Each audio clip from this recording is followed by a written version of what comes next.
What's up, guys, and welcome back to my channel. Today I have a very special video lined up for you guys. We're going to talk all about marriage and money.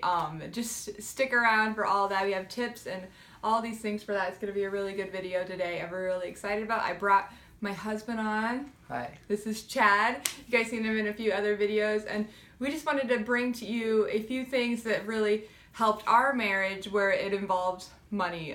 Particularly, most fights when people get married is about money, and it's a source of stress in most families. In our family, I feel like we have almost conquered that stress almost fully. I feel like we're not perfect at it, of course, but I feel like we have come to this place where we are on top of our game with our marriage and our money, and we hardly fight about it. If it is, it's just something really petty. It's not a serious issue at all. Do you agree with that? Yeah, it's better. I'm a worrier about finances, but that's just like a personal thing. But I've come a long way. Yeah, definitely. Chad used to stay awake in bed thinking about money at night, and now he doesn't do that anymore. And so that is definitely a gift from God, and something that we don't take for granted. Before we go into the tips, I want to share a story. Right when me and Chad got married, right when we got engaged, we started talking about our finances, and I remember being scared to death to put all of our money in the same pool and have somebody else look at it and draw from it. And then I also felt vulnerable about spending money that was ours. I felt like insecure about it. I felt like if I spent this money, would he be mad at me, or vice versa? And it was kind of a mess, actually. I'm like thinking about it back then. I was like, this is really scary. The idea of trusting someone with your finances is a really big deal. So I think that's why a lot of people have insecurities about money, and that's why they bring it into those insecurities into marriage, and that's where fights come from. And so, yeah. And then Chad had some fears as well about money. Yeah, I didn't want to put our money together, period, probably. Just because of similar fears. Whatever. I don't even know if I assessed it as to being fearful. It's just like, you go to college, you live with crazy roommates that steal all your food and do weird stuff and just don't pay for anything. Okay. So you just kind of get this idea that, like, oh, no, my money's my money. Your money's your money. You do your thing, I'll do my thing. Because we were both savers, but even a saver, I find most of the time, there's certain things you go crazy on. Like, I will probably buy a Coke every day of my life if I don't stop myself or someone doesn't stop me.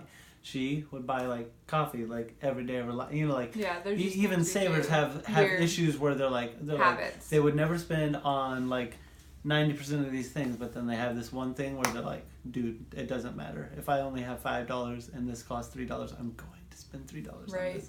Yeah. And that can stress you out when it's like not your thing. Like, she's the one spending it, and it's totally not a thing for me. And it's vice versa. Like, for sure. Like I have this thing where like, oh, I don't mind to spend a little bit of money on video games. She's like, I hate video games. Yeah. And so we have some tips that we use to combat that completely. And all these tips are completely for people that are married. I encourage you to use them, put them into practice immediately. They're really good. So let's jump right into this thing. So the first tip that we have is set goals together. So whatever it is, big or small, financial goals are very, very important. We set a goal a few years ago to pay off our house, and we did it. It was something that both of us did. I felt like it was like a spiritual act almost that we did to come together and say no to other things that we wanted and say yes to one goal that we both had and we were both completely excited about. Same thing with saving for a car as well. Like, we had a goal of that, and we said no to other things until we had enough money for a car. Even smaller things that we need to save for. Right now we're saving for some extra spending money so for when we go on our trip to Barcelona, so we don't have to worry about other things when we're there. So there's just like little or small back to school for the kids. Like, okay, we can't go on this trip because we have to pay for back to school or Christmas and things like that. Yeah. I mean, it's the same thing. It's just good to know what you're going for and to make sure you both want it. Yeah. Because somebody's going to cave if you don't both want it. Like, I mean, there's things that came up when trying to pay off the house that both of us wanted to spend money on and the other one didn't. Like I would want to spend money on it, but she didn't. And the reason we ended up not is because of the house. Yeah. And same for her. Like she wanted to spend money on probably tons of things that I didn't want to spend money on, and the only reason we didn't wasn't because I was controlling whether we did or not, or because she was controlling it. It was because we had made an agreement, like the most important thing, and just instead of being like, no, you can't spend money on that, you can be like, is that the most important thing? Like, is that you what figure we out agreed what's the most important thing for you guys, and it's different for every single family, and so you just got to figure that out and keep it in front of you at all times. That's really important. So if you need to draw a picture of it, put it on your fridge. That's kind of what we've done with a few things, and it's really worked really well for us. So we keep reminding ourselves there's a bigger purpose to what we're doing than something that we want to do like in that moment. And even with the kids, we did similar things. Like, we would say we're not doing that right now because we're doing this. Yeah, so make it a whole family thing to save together for something bigger and more valuable. Second tip is to communicate with each other when you're going to spend more than $20 to $50. So that would mean to make a phone call when you're in the store is like, hey, I see this appliance, it's $50. Can I buy it? Should we buy it? Do we need it? So that way later on, you don't have to take it back to the store because you had a fight about buying something.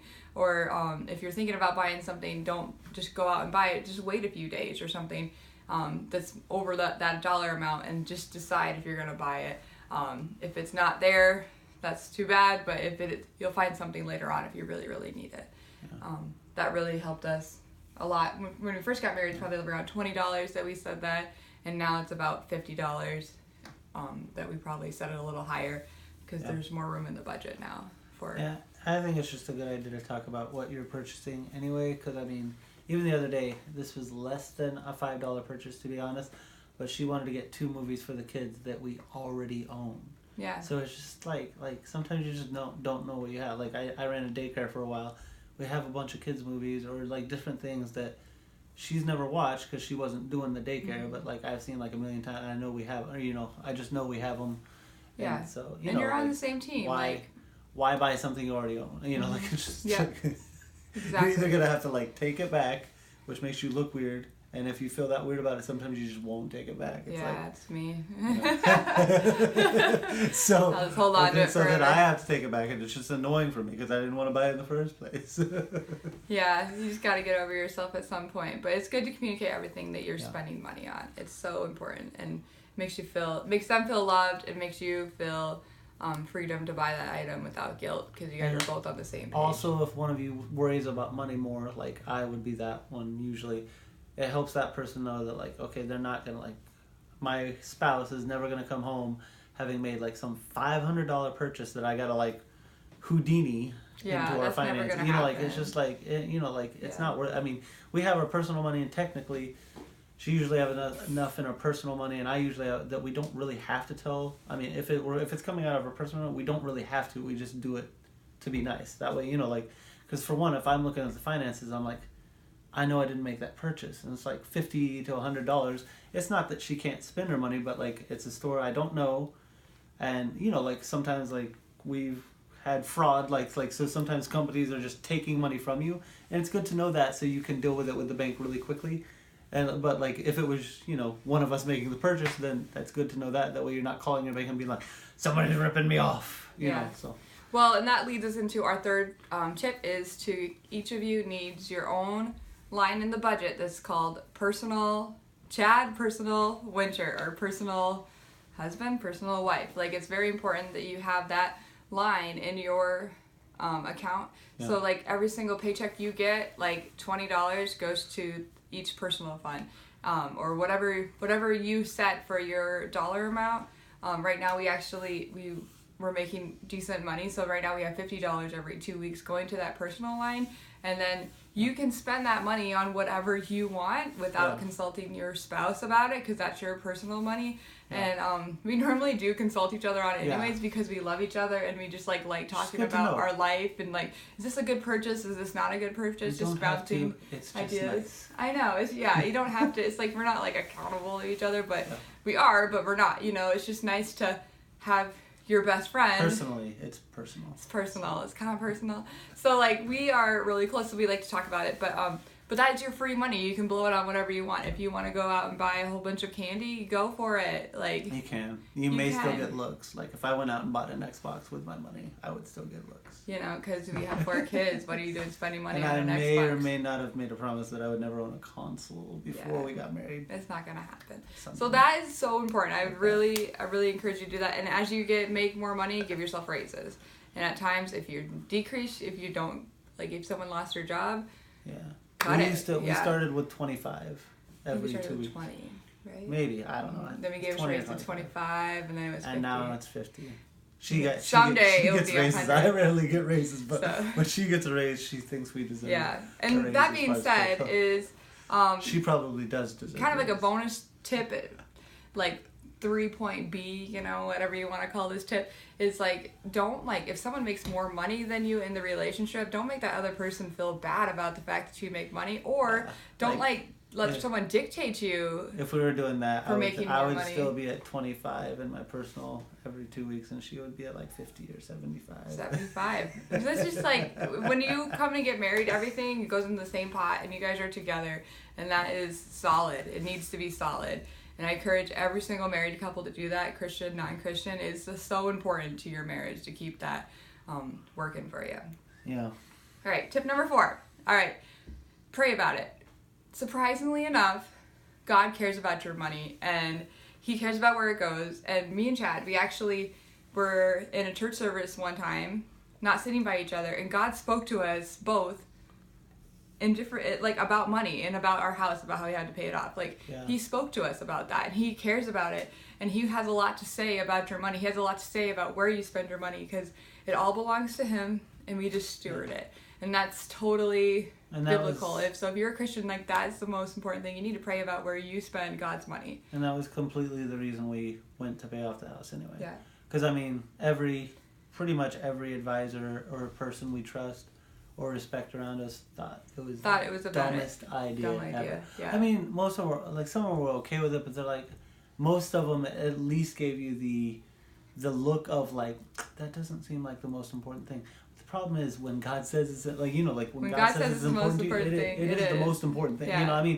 It may not be the most financially whatever, according to whatever American logic or whatever, but I mean half of American logic is go out and get a credit card and a credit score and all this other weird stuff too. So I mean how much anyway, but the point is it doesn't even matter if it completely seems unwise, it's all over Proverbs. If you know it's what you're supposed to do because God specifically said to do it, he has a reason he's having you do it. Yeah. Even if it looks really honestly, dumb to everybody. When God told us to do that, it was probably the most life-changing thing that we've ever done, and it brought us closer together as a family and as a couple than anything else that we've done and it really in our marriage. Freed us up a lot more for number 5. Number 5, and that is to give. You, as a couple, are called to make a difference in the world. You together can make more of an impact on the world around you through your finances than you separate. So that is beyond true. Before I got married, I would give 10% of my money away, but I would never think about giving intentionally. So and now in our budget, now that we're together and our finances are together and we're a powerful couple, we're able to give away 30% of our income because of what is happening in our budget and how we came together and how we purposed in our heart to make room for giving. And it's amazing, guys. There's no better thing that you can do with your life than to give money away and to live for God in that way. It's amazing. It's so incredible, and I just encourage you guys all to do that. It brings you closer together as a couple as well, believe it or not. Yeah, from giving, tithing, savings, I would say we only spend use about 60% of our income. 40% of it isn't necessarily touched. I mean, whatever, if our savings is 10%, it might get touched when we do house projects, but it's not if you think about somebody that's going through their paycheck every single week, they're living paycheck we are to not. Paycheck. Yeah, we go through 60% of our paycheck, maybe, really. Yeah. With I kind of have a bunch of slush funds That's what I like to think of it. Yeah. Like all these funds that like keep me from ever needing my emergency fund or other Your fund. emergency fund for your emergency fund. And I'm going to link the budget video below for you, for those of you that don't really know what we're talking about with the budget. And that's really important value for us, is that budget. So that's what we're talking about. If you want to know more about that, I'll link that below. Super important. So, anyways. Yep. All right. And I think that's all we have for you guys today. If you guys have any other tips for your marriage that works really well for you guys, I would love to see those in the comments below. Please use that space. And anyways, I hope you guys have the best day ever, and we'll see you next time. Bye. Yeah.